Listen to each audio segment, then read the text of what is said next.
This is the new Tesla Model Y. There have been some significant changes to the exterior design. There have been some big changes to the inside too, though you have to know what to look for. One key change though will be very welcome. You have to wait to see what it is. There are some other changes too which help the Model Y feel a little bit more expensive than before. One is in here. Then there are the changes underneath the skin which are designed to make the car better to drive. And I'm going to tell you some big news about the battery and the motors, which might surprise you. And we might find a few things that are a little bit embarrassing for Tesla, such as what's on the screen right now. And finally, to make sure you're fully aware of the differences between the new car and the old one, I'll be pointing them out to you very, very clearly. I'm Matt Watson, and you're watching Car Wow. Let's be honest, the Model Y is the least attractive of all the Teslas, and that's saying something. Sorry, but there is something ever so slightly fish-like about the Model Y, even more so than the Model 3, but they fixed it. Now normally when a manufacturer facelifts a car, they just put a new design bumper on and maybe some new headlights. They don't touch the metal bits. But Tesla has here at the front. So there's a new bonnet and there's new wings, and you need the new wings really because the headlights are a completely different shape. Look at them, they're like this thin strip. You see, what they've actually done is move the main headlight unit down here like so many other manufacturers do. I think the whole trend was started with Citroen. These are just your daytime running lights, and as you can see they blend into this strip right across the front of the car. You can clearly see how this car is inspired by the Cybertruck, even like this sharpy edge here. Other changes are in the plastic bits here. You've got bigger air breathers than before. The whole lower bumper has been redesigned, and you know what, as facelifts go, this is by far and away one of the most effective ones I have ever seen on any car. It actually looks alright. Changes at the side are minimal, basically just some new alloy wheel designs. These are the 19 aero wheels, but you can get 20s. Oh, and the new Model Y doesn't have the little mud flap that the old car did.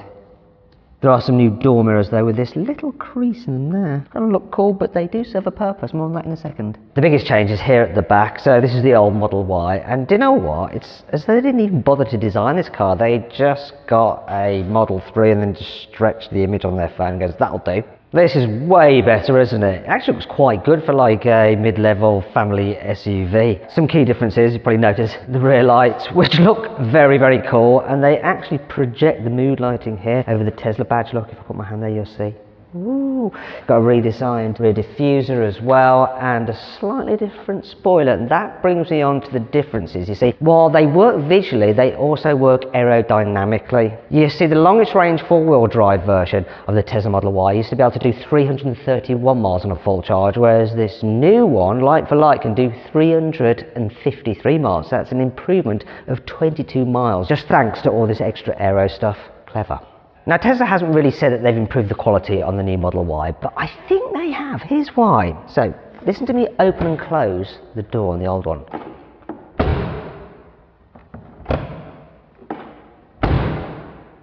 Sounds slightly hollow. Now have a listen to this one.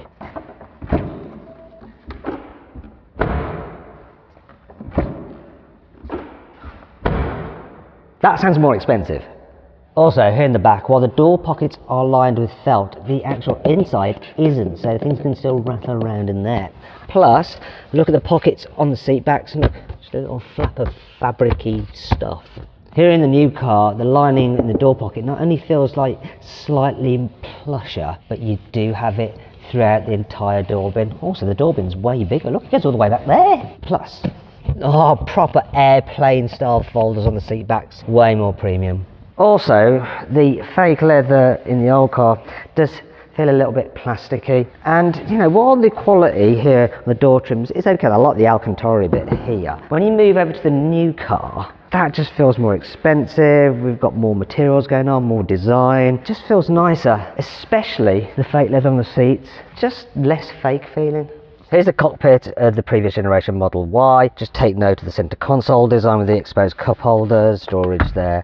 and the wood trim on the dash, which is actually real but feels fake, although you could have a strip of white plastic. Oh, and obviously look, you've got a lever there for your drive select and for your indicators, and a windscreen wiper button. Then here in the new Model Y you get this new steering wheel, and there are some touch sensitive buttons there, like for the windscreen wipe and various other bits and pieces, but thankfully there is one stalk. So unlike in the Model 3 and the Model S, you do have an indicator stalk. Yay! However, the drive select is still on the screen, which I absolutely hate, to tell you the truth. Speaking of the screen, the main operating system is exactly the same as before, no change there. In fact, there's definitely no change, is there? Because look, graphic of the car isn't the new one. What's going on? Just bear with me, I'm going to go find out. While I'm at it, they've made the door release bigger, so it's easier to actually find the button when you're trying to get out in a hurry. Cameron? Hello. Oh, there we are. I'm hiding behind these. Reveal yourself.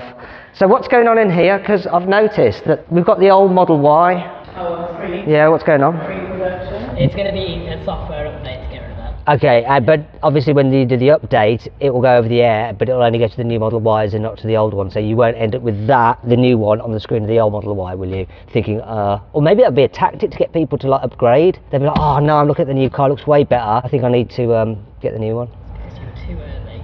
Okay, I'm not always that early. Okay, all right, glad we cleared that up. The new Model Y gets the dash design of the new Model 3, and while it looks similar, it also looks way better, doesn't it? And you get like this kind of fabric here on the dash, and obviously this big light bar that sweeps round the front of the car like that, and you can of course change the colour of the ambient lighting. I should point out that unlike with things like BMWs and Mercedes and stuff, this is all standard, included in the price of the car.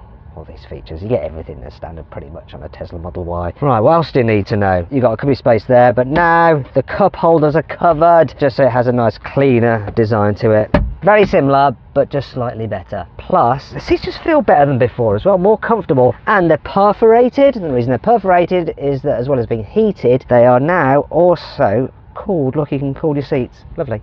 There is something that I think is better about the old Model Y compared to the new one, and it is the price. So for this dual motor long range version, it's £52,000. This new one here, they haven't actually explained the full pricing system, but this is a launch edition which gets an extra badge and some slightly different trim on the dash, but other than that it's the same spec as that car. This is £61,000, so that's an increase of £9,000. If you take away the launch edition, maybe what's that, £2 max? It's got more expensive. Now if you want to see how much you can get a Tesla Model Y for on lease, you can do it now through Carwow Leasing. So to do that, just click on the pop-out banner up there, or follow the link in the description of this video or the pinned comment, or you can scan the QR code. Go check out some lease deals that we've got for you. So the Tesla Model Y has always been very spacious, loads of headroom, knee room, foot space and all that kind of stuff, and you could recline the seat slightly by pulling on that lever to get them into that position. But other than that, it's a little bit kind of bland feeling in here. Here in the new Model Y, there is the same feeling of space, but there's something I've noticed that really improves the comfort, and it's that these seat bases just seem to extend further and give you more support under your legs. That is better. You've got different seat architecture, and once again they're perforated. As before though, the rear seats are heated but not cooled like in the front, which is a bit of a shame. And you have a little button down by the side to recline the rear seat, so rather than having two positions, you can alter it a little bit more precisely, just as you want or don't want it. And then there's this, look, you've got a screen here in the back for the rear passengers, so you can control things like different games and look at movies and all that kind of stuff, control the climate here in the back. And there's this feature as well, I can move the front seat forward, just like in a limousine. Yeah, you can squash the person in the front just for lols. Now, one of the things that people complained about with the Model Y was that the suspension was just too firm for this kind of car. So the good news is that Tesla has worked on the suspension for the new car. However, I found out that actually they've made the suspension firmer. Anyway, as well as doing that, they've altered the suspension geometry, the steering feel, they've also stiffened the body shell and used the damper profile from the Model 3, and to be fair, the suspension on the Model 3 feels better than on the previous generation, so maybe even though it's stiffer suspension, it just works better. Here's hoping. There's also something weird going on with the boot. You see, there is no discernible difference in the shape or the size of the boot. However, Tesla quotes that in total, the new Model Y has 2,130 litres of storage space, whereas the old car has 2,150. So 20 litres has been lost somewhere. Maybe it's just a rounding error. Finally, we come to the big news about the updates with the battery and the motors, and the news is that... Actually, there is no news. Sorry to clickbait you, but yeah, it's a bit odd that they haven't done any changes in that respect, though I guess they didn't for the Model 3 upgrade either, did they? So these are the stats.